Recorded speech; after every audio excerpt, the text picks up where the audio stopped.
Well, up next on the Ron Johnson Show with Sam Ekstrom, my producer, throwing the questions at me. That's the daily 3. That's 3 questions, 3 minutes each. Take it away, Sam. Ron, what do you know about pitching? The Twins need a pitching coach. Maybe it can be you. Maybe it can be someone from the softball team.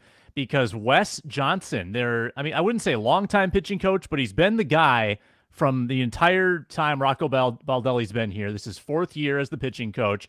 He is leaving after the Cleveland series to take the job at LSU. He's going back to college where he began his career.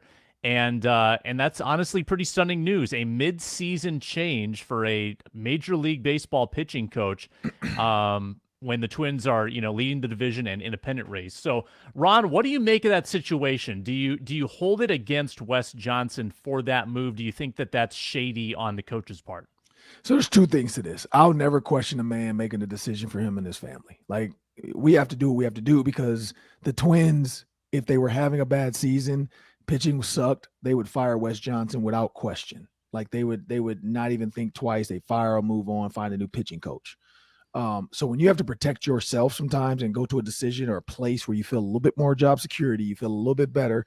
You look at the Twins bullpen. I mean, I'm pretty sure he's not out there signing pitchers. It's the GM, and so maybe he wasn't happy with, as we all talked about, trade deadline. The Twins need to find another pitcher. They need one more arm in there to really help them out. They need, whether it's an ace or whether it's just more depth.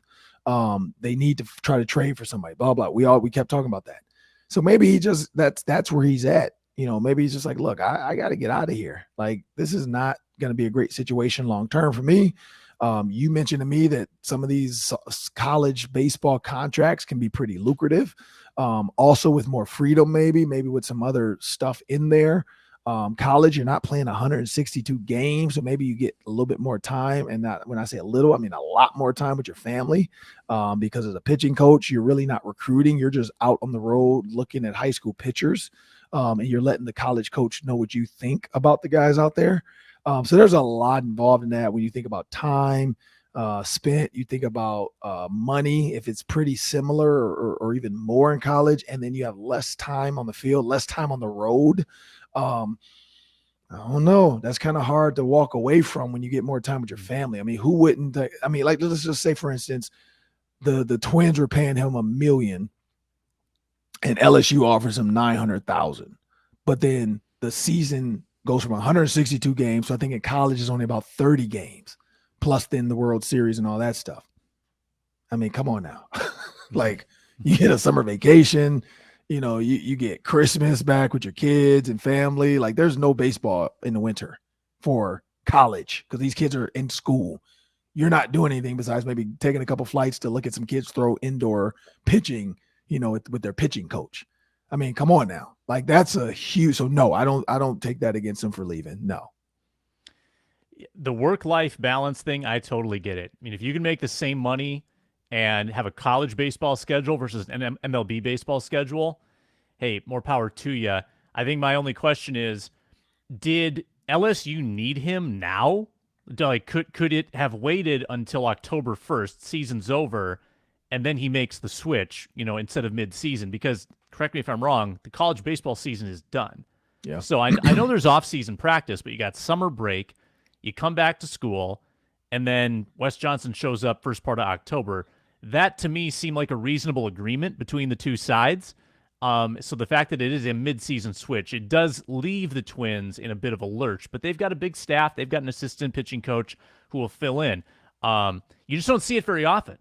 No. It's kind of rare at this level. So that'll be interesting to see how the Twins fare, and maybe he'll have some final motivational tactics that can get the Twins to win a few games in Cleveland this week. 5-game series starting tonight.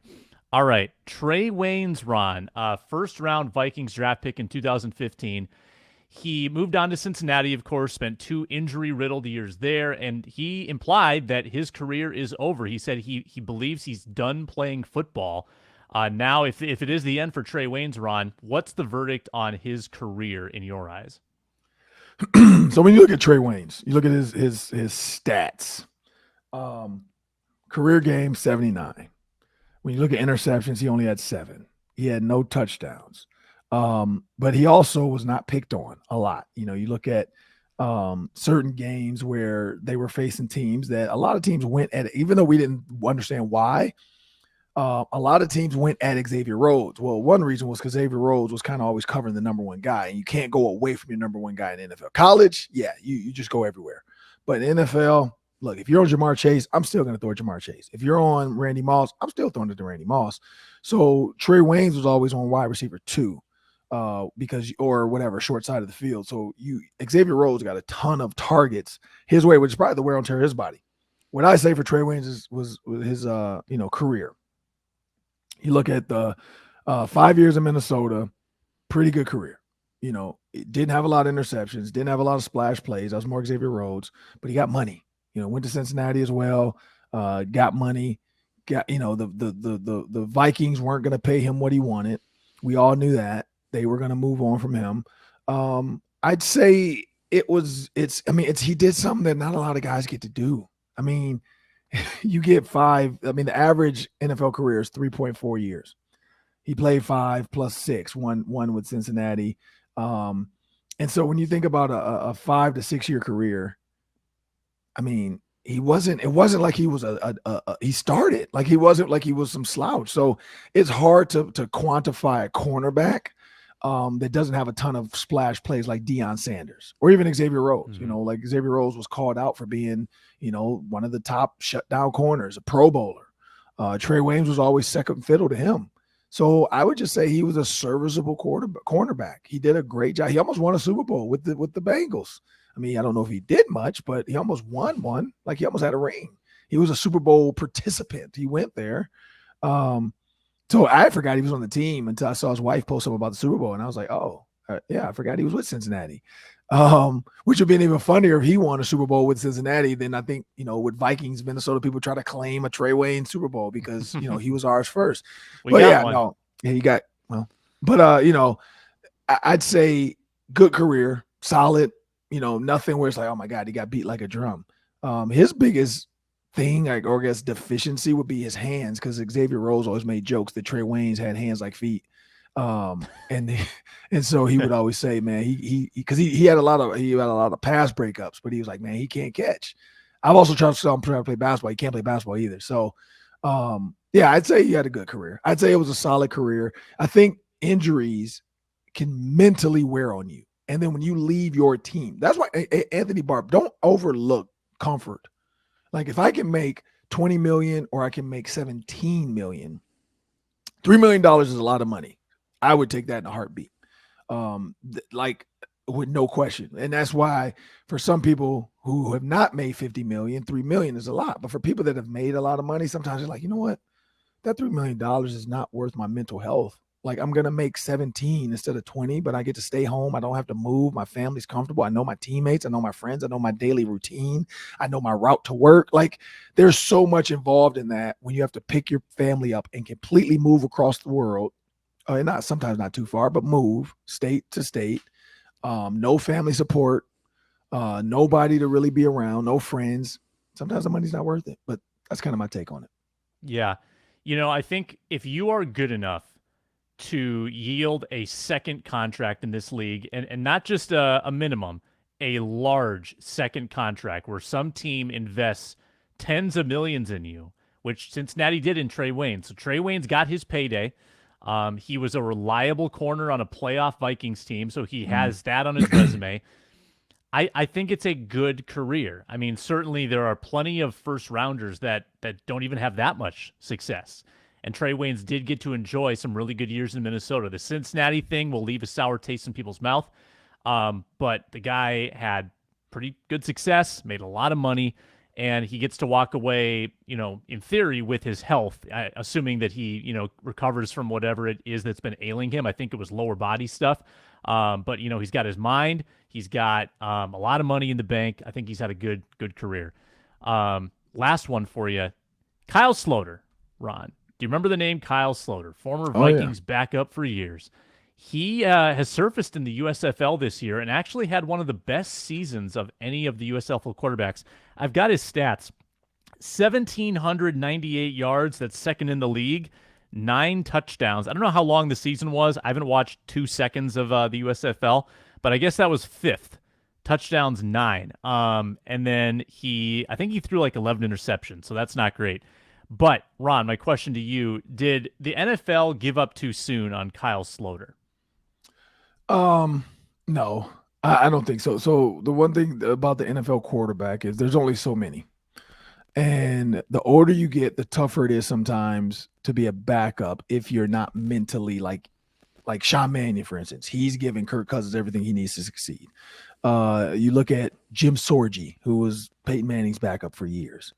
You look at Dan Orlovsky, who was the backup to Matthew Stafford. There's certain guys that just are smart enough to warrant being the backup quarterback. And then they have enough ability for coaches to feel like, you know what? If our quarterback goes down, I feel like he can get it done. I'm not going to say they gave up on Kyle Sloter. Kyle Sloter, he would have been a great backup to like Kyler Murray, Jalen Hurts, even like Lamar Jackson, because his style of play fits that of a quarterback that can move around a little bit. In the Vikings offense, when you're the backup to Kirk Cousins, there is no offensive sets built for you to just move and run and get out of the pocket. Like they just didn't have that. So he was forced to be a pocket passer in an offense that when he was the best, I think it was a San Francisco game. Maybe he came back and won the overtime or the game, or maybe he didn't force overtime because he scored, but he did like a game-winning drive in the preseason, and the fans loved it. And they were, oh my God, Kyle Sloter's my quarterback won. But what did he do on those plays? He improvised. He ran around. He scrambled. Like that's what services him the best. When you look at the USF, I watched a couple like minutes of some games because I was gonna. They actually were gonna have me do one of the Final Four games on Fox. Fox was getting, or NBC. I can't remember who. I think it was Fox was getting it or NBC was getting it, but I got called and said, hey, can you get to Mobile if we have this game on Memorial Day weekend or something like that or whatever. I think it ended up getting canceled and pushed back to a Tuesday, which I couldn't do. But yeah, I got the call to do it. So I started watching some of it, knowing that possibly when this championship Final Four happens, they might need me for one of the games. And as I'm watching it, like it was okay. It wasn't great football. It was okay football.